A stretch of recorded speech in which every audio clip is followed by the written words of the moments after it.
pleasure to introduce Emily Cole, who is AFT's New England Climate and Agriculture Program Manager.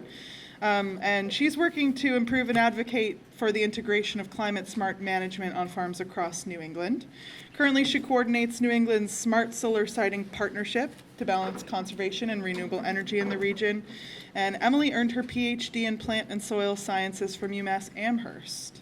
Today, she's going to be speaking about sort of a framework for thinking about solar siting on farmland. Is that accurate? Yeah.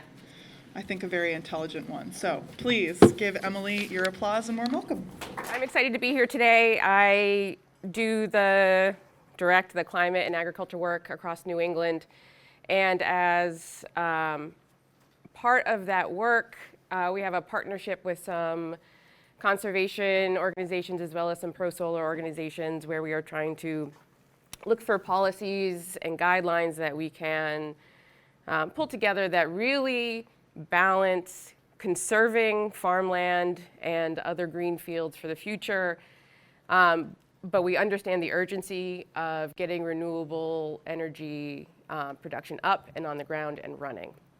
And so we, as sort of a subgroup of this, Conservation Law Foundation, AFT, and Vote Solar, work together, and this is really driven by Sean Guerin at Vote Solar with some input from other conservation groups and solar developers. We used this approach in our comments to the SMART program's 400 megawatt review. And as we were looking at ways where we thought that program could improve, it was basically turned into a red light, green light type of approach. And this has been an effort to make it a little more logical, a little easier to understand and digest from quite a different range of perspectives. Not just the state folks, not just the developer folks, but farmers and other landowners have a better understanding of where they might fall. And so we know that in solar siting, it's not black or white. It's not that these are the lands where we can have solar and we cannot touch these lands. That is not really going to move us forward enough, right? So if we were to limit our siting to just brownfields and rooftops, we would lose land anyway. We would lose land because farmers are struggling to stay viable and they would sell to developers. We would lose land due to seawater rise from climate change, saltwater intrusion. Coastal farms, sea level farms are highly at risk. So there has to be some sort of give and take here. There has to be a gray area. And because we're talking about solar and sunlight, instead of talking about the gray area, we can talk about it being a spectrum or a continuum. And so we're looking for somewhere in the center here. And AFT New England, we're not trying to say that we're a neutral party, and we're not looking at protecting 100% ag, and we're also not looking at promoting 100% solar growth. As AFT, we want to keep the land, as in farming, we want to keep the farmers on the land, and we want to promote smart practices that steward the land. Well, we think in the middle of the spectrum, there is a way forward to do all of those things. And so this approach, the traffic light approach, really is about finding smart solutions in the center. And so we can think about it, red light. These are lands that are most sensitive, most important for us to protect for the future. Green light, these are the lands that we know it's a go, right? Rooftops, brownfields, landfills, lands that are really low value quarries, things that have really lost their value as productive land. But then the rest is really all land that should be approached as land that should be open for investigation, for evaluation, and for the potential of compromise. Okay. And that yellow land is really quite a bit of space. So the traffic light approach, we tried to work with the SMART program categories that Jerry mentioned earlier to try to make it flow and sort of make it an easy transition to perhaps move from the current status into what we were proposing in this approach. So our green, go ahead and develop solar here lands, our low value lands, things that have not been ruled out because they fall into red or yellow, disturbed lands. So things where we've lost, topsoil, been removed for whatever reason, otherwise disturbed, not very productive industrial commercial lands. And then adder projects. And so the adder projects that we support in this stoplight approach, traffic light approach, still building mounted carports, brownfields, landfills, and agricultural dual use canopies. Dual use is sort of the most common term, co-location. I like to think of it as farm integrated solar. It's part of the farm production if it's really done correctly. And so green light for us would be these dual use projects. There wouldn't be any sort of fee or subtractor associated. If it's dual use, if you are really keeping your land in agricultural production, sure, it might not be at 100%, but it's still land. You lose some of your production, potentially, sometimes not, but you're gaining incredible productivity on the land. And most importantly, it's still land, right? It hasn't been sold off to become a strip mall or 10 homes in the future. And if it's still land, then it can still function to support other climate work. And Drew mentioned this, that if it's still land, you can have climate smart practices on the soil under the solar panels. So dual use isn't even necessarily sufficient, because there can be several pathways forward where this land can sequester more carbon, it can produce food, and it can harvest the sunlight. So those are the green lights, and this is something that we feel pretty strongly about, that if you can generate projects that really steward the land in their spirit while they are harvesting sunlight for solar energy, that should not be something that's capped and limited. Red light, we took an approach to looking at some of the GIS work done for the state of Massachusetts, and including some of the most sensitive habitats, the most really important forest land, and the prime farmland, and saying that these are the areas that are most precious, they are most important to our wildlife, to our habitats, and these are the ones that we need to protect. Now, we have prime farmland in here, but again, if it's going to be a dual use project, then it's no longer a red light category. Dual use takes whatever land category it was in and puts it into the green. Some other red light categories are protected spaces, open spaces, wetlands, et cetera. And the one thing that we want to note is that our GIS layers are not 100% accurate, right? They're at a larger scale. And so there should be some sort of waiver process to petition to say, hey, the map says that I'm farmland, but there's a car lot next to me. Clearly this is a mistake. Can we please petition and change that?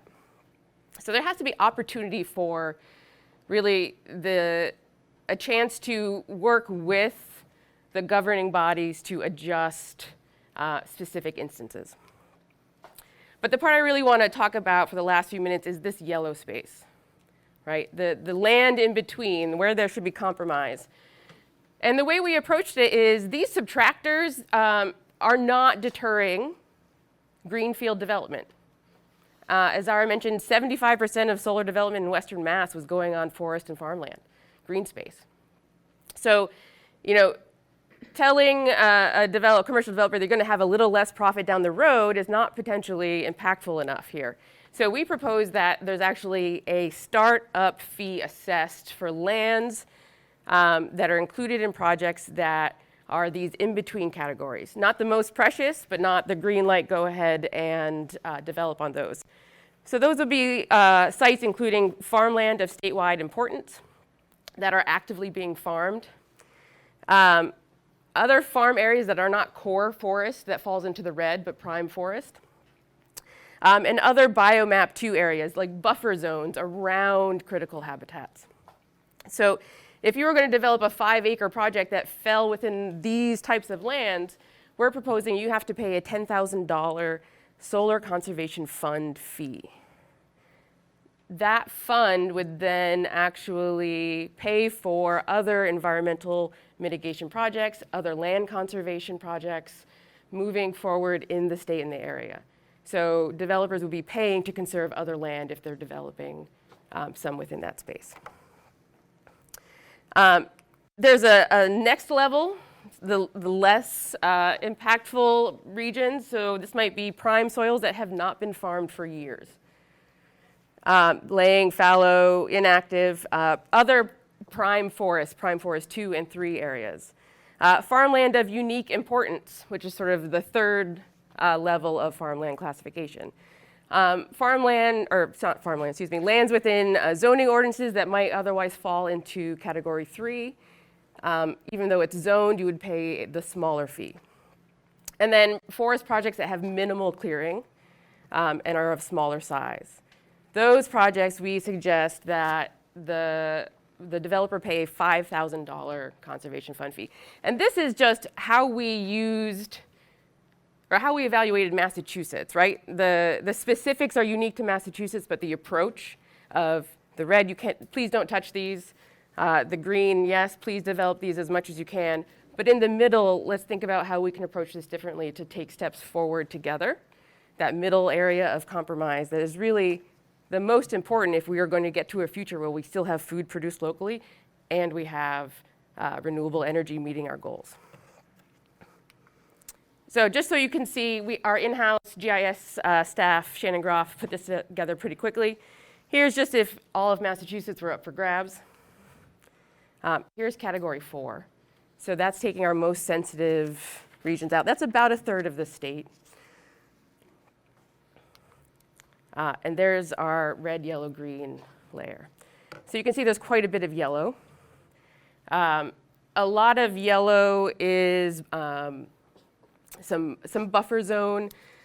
There's a small portion of unused, inactive prime farmland that's in there as well. And a good chunk is also some prime forest. So again, we don't want to just say, go ahead, do that.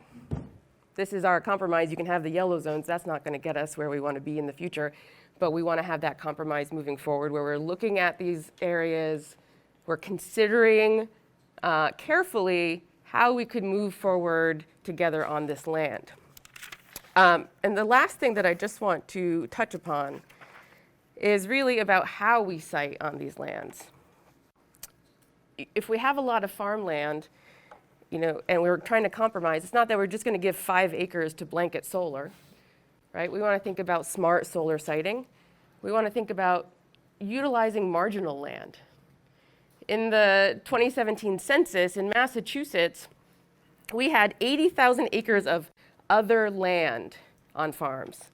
Farmsteads, homes, buildings, livestock facilities, wastelands, the back 40 that doesn't do much except hold your old equipment.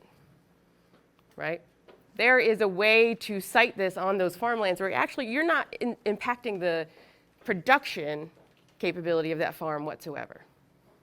So there are a lot of really brilliant people who can design really great systems, some of them in this room today, that can bridge the fear of losing land from farms by taking a look at your actual system, sort of taking a step back and saying, well, right over here, all you have is some tractor old part storage, right? You have some gravel that's just been sitting there. You've got 2 acres that you've done nothing with for 10 years. Okay? That would be an opportunity to install solar in a way that is not impactful whatsoever to the production, incredibly impactful to the farmer in terms of diversification of income and viability for the future. Because we want the farmers to stay on the land, and we want the land to stay as land. But we understand there's going to have to be a little bit of give and take here, because if we don't, we're going to lose it all to climate change in the future. And unfortunately, nearer than we thought even just a couple of years ago. Thank you.